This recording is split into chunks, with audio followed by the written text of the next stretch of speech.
हर कोई इंसान अपने अपने मकसद के साथ जीता है।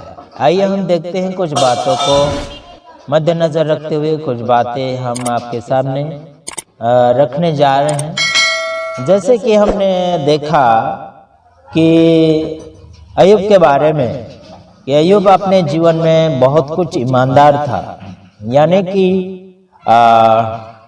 वो सेवकाई क्षेत्र में इतना खास नजर नहीं आता है और हमने कोई चर्चाएं भी नहीं सुनी, लेकिन परमेश्वर के करीब वो अच्छा था और ईमानदार था। परमेश्वर का भय मानते हुए आगे की ओर वो बढ़ता चला जाता था। अय्यूब राजा नहीं था, अय्यूब पास्टर नहीं था, अय्यूब भविष्यवक्ता नहीं था, अय्यूब प्रचारक नहीं था, अय्यूब प्रेरित नहीं था और अय्यूब प्रचारक नहीं था। आपको देखने के लिए मिलता है कि ये सारी पदवियां इसके पास नहीं थी, उसके बावजूद भी वह बुराई से दूर रहता था। तो देखिए, आपको और मुझे भी इन बातों को मद्देनजर रखना चाहिए।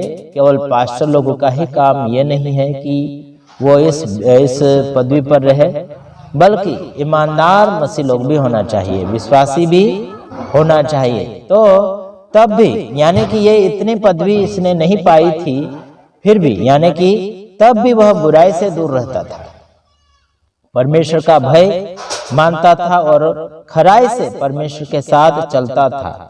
पवित्रता और अच्छे चाल चलन में जीवन जीने के लिए आपको कलीसिया में किसी यानी कि ऐसी जिम्मेदारियां दी हैं। सच्चाई के साथ जीना, पवित्रता के साथ जीना चाहिए और आवश्यकता नहीं है ना, आवश्यकता नहीं ऐसे जीवन जीते, लेकिन आवश्यकता पवित्र जीवन है और कलीसिया में सच्चाई के साथ आपको जीना चाहिए। लेकिन एक मसीह होने के नाते हम परमेश्वर की उपस्थिति, उसके भय में कलीसियाई परमेश्वर यानी कि संगति में और आज्ञाकारिता में बना होना चाहिए। यानी कि कलीसिया का मतलब ये होता है कि ईमानदारी के साथ जो व्यक्ति बढ़ता है उसे परमेश्वर का जन कहा जाता है। तो देखते हैं कि हम अय्यूब के बारे में देखा कि वो इन सारी पदवी के साथ वो जुड़ा हुआ नहीं था, लेकिन फिर भी वह ईमानदारी का जीवन जी रहा था और वफादार था।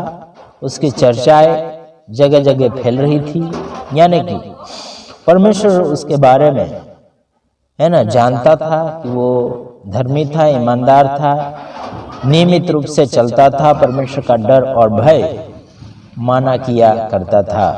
और आपको और मुझे आत्मिक कलीसिया बनाना है, जो कलीसिया घर में हो या फिर आपकी संगति में जुड़े हुए लोग।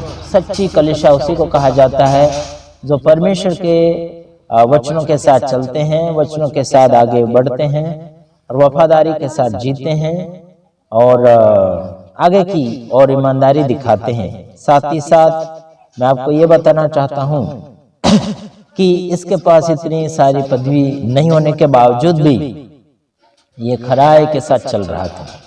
अय्यूब के बारे में हमने बहुत ऐसी बातें देखी, बाइबल के अंदर भी है।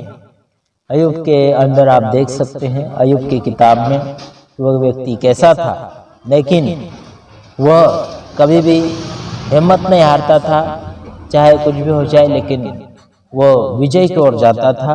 और हमें भी उसके चरित्र गुणों को देखते हुए आगे की ओर देखना है और आगे बढ़ना है। और इस छोटी सी बातें आपको मैंने बताया है और इन बातों के द्वारा कुछ सुधार आता है आपके अंदर, तो बहुत ही अच्छी बात है। सुधारा लाइए। प्रभु आप सबको आशीष करें। आमीन।